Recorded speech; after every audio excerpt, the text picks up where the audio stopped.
कहिलेकाहीँ जीवन यस्तो मोडमा आइपुग्छ जहाँ आँखा खुले पनि मनभित्र अन्धकार मात्रै हुन्छ।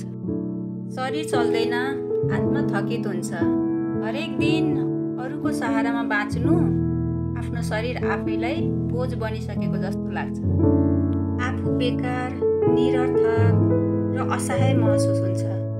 अनि मनले चिच्याउँछ, अब सकियो, अब बाँकी केही छैन। यस्तै क्षणमा येशूले गर्नुहुने अपार प्रेमको बारेमा सुने कि उहाँले मलाई माया गर्नुहुन्छ।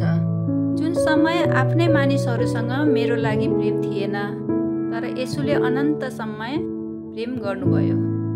उहाँले हामीलाई बिना शर्त माया गर्नुहुन्छ, हाम्रा सबै कमजोरी र पीडामा पनि।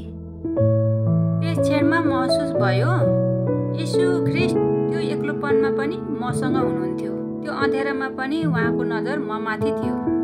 उहाँको प्रेमले मलाई सम्झायो, म अपाङ्ग होइन, म त उहाँको हातले बनाएको अनमोल सृष्टि हुँ। उहाँको नजरमा म बाँच्न लायक छु, म प्रेम पाउन योग्य छु, म पुनः उठ्न सक्छु। शरीर जति कमजोर भए पनि आत्मा येशूमा बलियो भएको छ।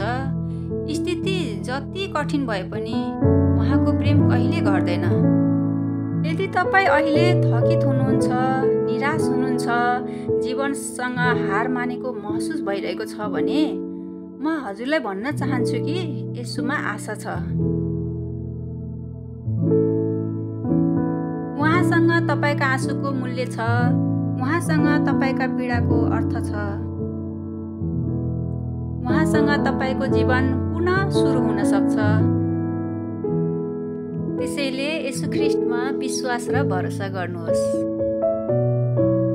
तपाईँ जहाँ हुनुहुन्छ, जुन परिस्थितिमा हुनुहुन्छ, त्यहीबाट येशूमा आशा सुरु हुन्छ।